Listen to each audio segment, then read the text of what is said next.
chers frères. Je voudrais donc vous proposer, pour commencer, c'est une tâche un peu redoutable de commencer sur un si vaste sujet, une réflexion un petit peu introductive, une sorte de panorama un peu bricolé, sans avoir d'autres prétentions que celle de débroussailler un peu un terrain qui se présente de toute façon des origines à nos jours sous les aspects les plus complexes. Alors, je me contenterai de lire mon texte. Avant, je suis trop loin du micro, là on n'entend pas? Est-ce que ça va mieux? Voilà, ça va? Bon, très bien. L'essence de l'arbre, du jaguar ou du chou-fleur exige dans la perception que nous en avons la profondeur d'un retrait de ces objets hors de leur sphère et mode d'existence singulier. Pourtant, si l'abstraction est un réflexe naturel de l'intelligence, elle s'oppose à la complexité en mouvement de l'être humain. Si bien que l'essence de l'humain ne semble pas concevable autrement qu'en relation avec son existence d'être parlant, de par l'être. Par l'être est une sorte d'acronyme de mots composés que l'on doit au psychanalyste Jacques Lacan. Elle se déplace, cette essence, à travers la forêt de ce langage qu'il est le seul, de tous les animaux, à posséder, du moins à un niveau de complexité qui autorise le Tao Te Ching de Lao Tzu ou le guide des égarés de Maïmonide, un langage donc qui n'est pas situé sur le même plan que celui des dauphins ou des primates, compliquant ainsi singulièrement sa tâche, tant sont nombreux les modes d'existence, les croyances, les expressions et les milieux humains, conférant ainsi à cette question de l'essence de l'humain la forme d'une quête perpétuelle et jamais achevée. L'essence de l'humain se résoudrait-elle alors dans le culturalisme? N'y aurait-il pas un propre de l'homme? La philosophie n'aura pas cessé de chercher des réponses universelles à cette question, comme pour lever l'énigme qui la porte, conjurer l'inquiétude qu'elle nourrit, universaliser la diversité des existences humaines qui la soutient, et même si ces réponses ont évolué, voire nous semblent aujourd'hui dépassées, en raison des progrès de la science, nous n'en avons jamais tout à fait fini avec la présence de cette question dans la philosophie, la religion ou la vie, et j'ajouterai ce soir la vie maçonnique. Notre assemblée, notre réunion de ce soir est la preuve même de l'actualité brûlante, vivante de cette question. Si bien que la question de l'essence de l'homme est celle d'un singulier pluriel, d'un étrange va-et-vient entre l'être et le devenir. Pour Aristote, c'est en effet le logos qui est l'essence de l'homme, cet animal rationnel.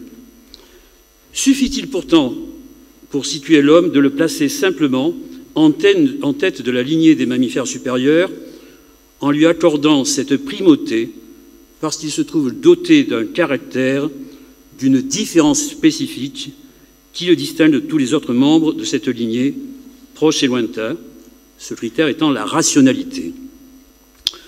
Pour Descartes, l'essence de l'homme, c'est le cogito, qui affirme le primat et la souveraineté du sujet pensant face à l'objet et à l'étendue, ce que Descartes nomme la res extensa. C'est le fameux dualisme cartésien du sujet et de l'objet. Montaigne se méfie pourtant de ces formes et formules trop définitives, dans lesquelles les philosophes voudraient contenir l'essence de l'humain, si bien que dans le tome 3 des Essais, il écrit ceci: « Les autres forment l'homme, je le récite. » Et il ajoute: « Je ne peins pas l'être, je peins le passage. » Au point que, se dégageant progressivement du fixisme de la raison grecque et de l'abstraction du cogito cartésien, Sartre renversera la perspective et finira par dire que l'essence de l'homme peut être une oppression, ce qui le conduira à formuler l'idée que l'existence de l'homme précède l'essence. Je cite Sartre: « Qu'est-ce que signifie ici que l'existence précède l'essence? Cela signifie que l'homme existe d'abord, se rencontre, surgit dans le monde, et qu'il se définit après coup. L'homme tel que le conçoit l'existentialiste, s'il n'est pas définissable, c'est qu'il n'est d'abord rien. Il ne sera qu'ensuite, et il sera tel qu'il se sera fait.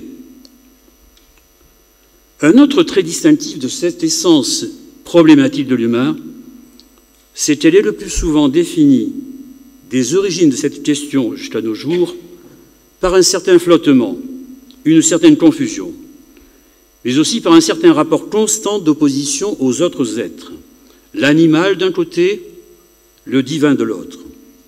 Mais cette place, cette position, ne semble pourtant jamais assurée, elles sont branlantes, comme dit Montaigne, et le curseur de l'homme à l'animal, comme de l'homme à Dieu, comme de l'homme à la machine, ne cessera de se déplacer sur la flèche du temps, soulignant cette inadéquation originaire de l'humain au lieu et place qu'il prétend occuper dans la hiérarchie des êtres vivants ou suprasensibles.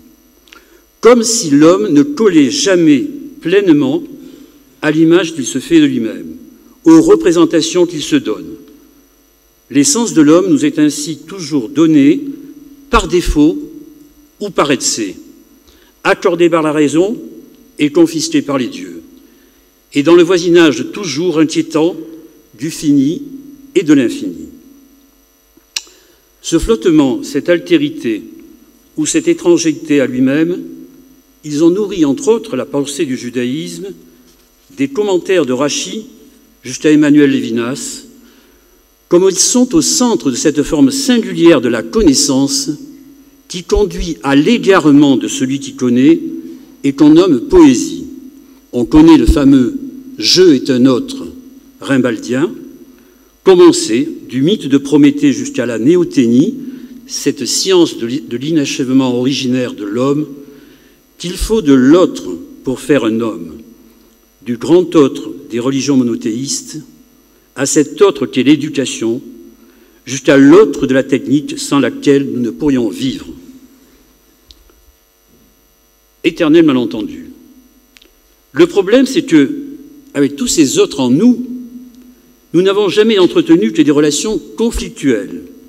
Par exemple, avec la technique, que tantôt nous survalorisons et idéalisons, et que tantôt nous diabolisons et reléguons dans la seule intendance des moyens techniques, ne comprenant pas, comme l'enseignait Gilbert Simondon, que la technique est culture et que la culture est technique. Et il faut accepter, petite parenthèse que je fais, de ce malentendu de l'homme et de la technique, le cas de l'instrument de musique, qui fait d'autant plus corps avec le musicien que celui-ci le respecte et que la musique est ce rapport qui les égalise. Entre le moins d'hommes et le plus d'hommes, entre le roseau penchant pascalien et le surhomme nietzschéen, l'essence de l'humain est cette quête sans fin qui conduit ce vivant à rechercher une place mieux assurée dans l'univers et à mieux comprendre ce grand autre qui est la mort qui l'attend et qui s'invite dans sa vie pour le pousser à l'existence, à exister, à s'extasier, à s'extérioriser hors de son monde, à sortir de ce subjectum, de cette condition de sujet jeté par en dessous, littéralement parlant, qu'il est originairement.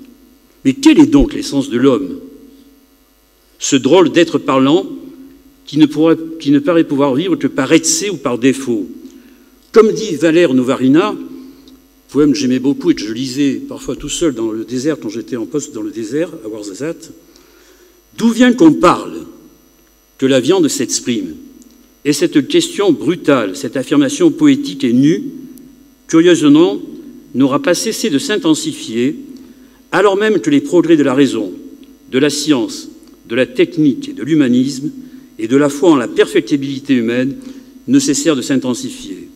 À partir du cogito cartésien, et à travers l'affirmation de ce sujet, maître et possesseur de la nature, jusqu'au crime du XXe siècle, et à cet arraisonnement de la nature, humaine comme extérieure à l'humain, qui se retourne aujourd'hui contre nous.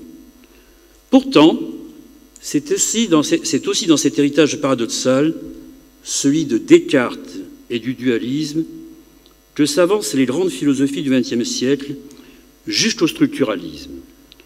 on n'en finit pas si vite avec le paradigme dualiste du sujet et de l'objet. Et le sujet souverain n'en continuera pas moins d'être un sujet, mais un sujet assujetti, qui verra son essence concurrencée par ce que l'on appellera ici avec Francis Wolff, philosophe qui a beaucoup de succès en ce moment à la GLNF, et peut-être aussi au Géo, et je m'en réjouis. Donc, que l'on appellera ici avec Francis Wolff le postulat culturaliste des sciences humaines. Qu'est-ce que ça veut dire? Ça veut dire que ce sujet assujetti l'est en ce sens qu'il n'y a pas d'essence de l'homme aux yeux de ce postulat, parce que la réalité humaine est située en deçà de l'homme. Encore cette inadéquation de l'homme à lui-même. Je cite Francis Wolff, dans le postulat structuraliste, qui réalisait au mieux ce postulat culturaliste dans la France de la seconde moitié du siècle dernier, l'homme est un sujet assujetti, mais indéfinissable, parce que son être dépend de ce à quoi il est assujetti et qui est infiniment variable psychologiquement, sociologiquement, culturellement, psychologiquement, je l'ai dit, psychanalytiquement, j'avais envie d'ajouter, historiquement. Ainsi, après le structuralisme, la remise en cause de l'essentialisme de l'homme se poursuivra, en particulier à travers la montée en puissance des technologies du calcul.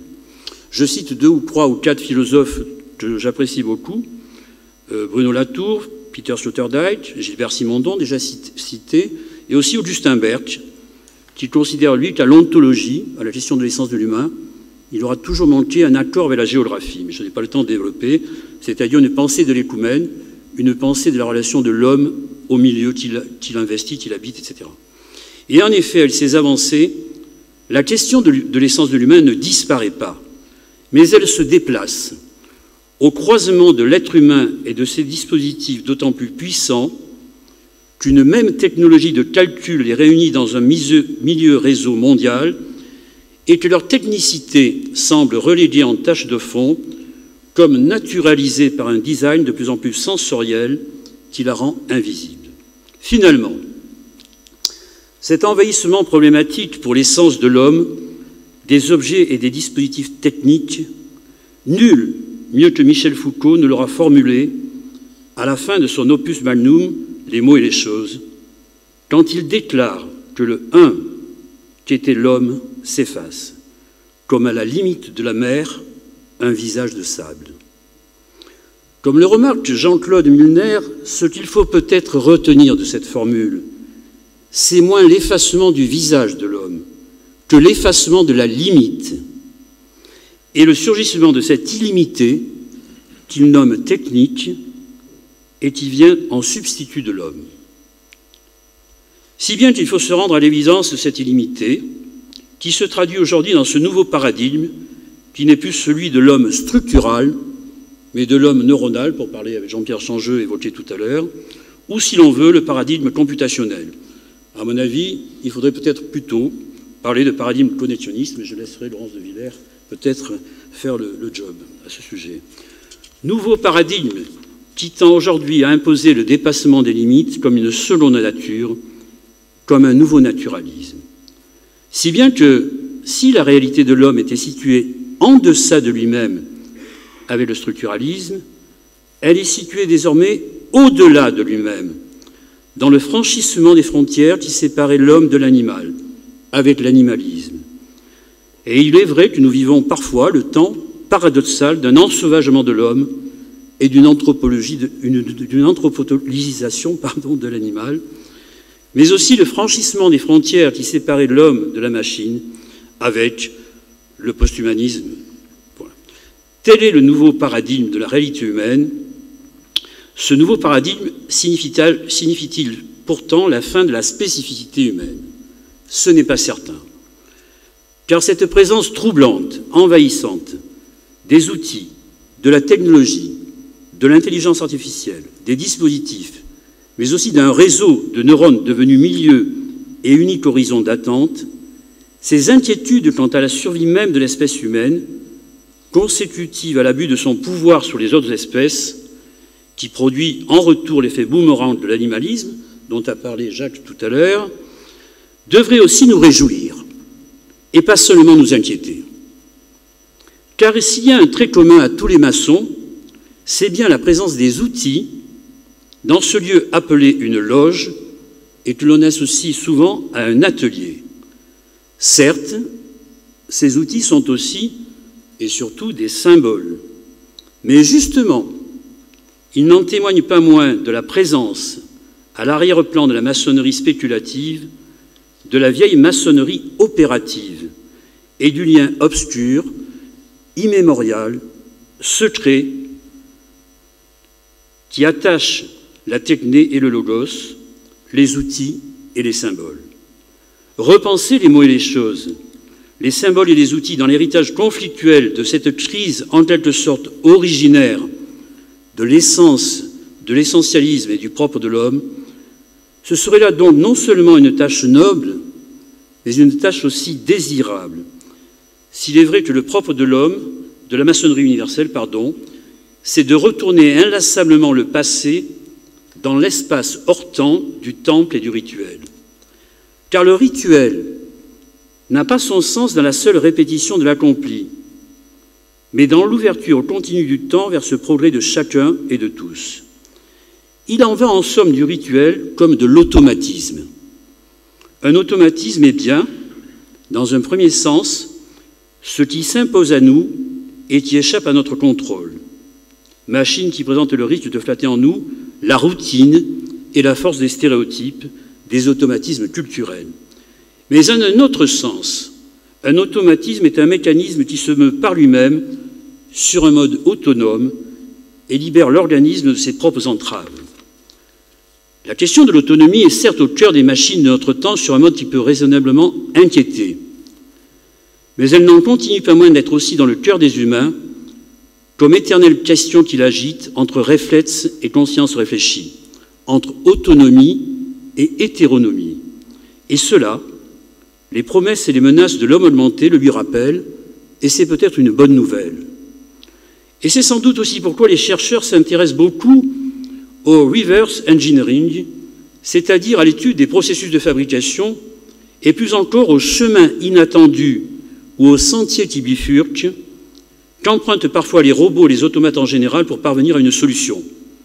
Solution difficile à comprendre, parfois pour un humain, mais une solution qui leur pose aussi de nouvelles questions, en même temps qu'elle ouvre de nouvelles pistes à leur imagination technique, comme pour relativiser la crainte de la robotisation des comportements humains, de la mécanisation de la sensibilité, et nous obliger ainsi à sortir des sentiers battus de l'humanisme de consolation. Je dois à notre grand orateur Bruno Pinchard cette formule, je trouve, très pertinente et très percutante, d'humanisme de consolation. Nous ne pouvons plus nous autoriser, nous permettre un humanisme de consolation. Voilà ce que je pense profondément. Ça ne signifie pas qu'il faut renoncer à l'humanisme, ni chercher à se consoler. Intelligence artificielle et art royal. À travers le va-et-vient permanent et comme l'infiltration réciproque de l'intelligence naturelle et de l'intelligence artificielle, du biologique et du technologique, ce sont aussi les anciennes formules des arts mécaniques et des arts libéraux qui se réinventent, lesquels, on le sait, sont au cœur de l'art royal de la maçonnerie. Un art qui, comme tout art digne de ce mot, exige de se poser la question de la conscience, et je devrais dire de la conscience phénoménale par opposition à la conscience psychologique, la question de la vigilance, de l'intelligence face à la bêtise qui toujours menace. Et ils sont assez nombreux, ceux qui se posent, de David Bates à Bernard Stiegler chez nous, en même temps que celle qui se pose la question de l'intelligence artificielle, en même temps que celle de la bêtise artificielle. Un art tendu vers le futur, donc, le travail d'un maçon ne s'arrête jamais, autant que vers le passé, parce que tout art invente ses prédécesseurs en regardant vers l'avenir. En ce sens, il y va, à l'œuvre dans la loge, d'un certain messianisme, si l'idée messianique est bien la foi en l'humanité.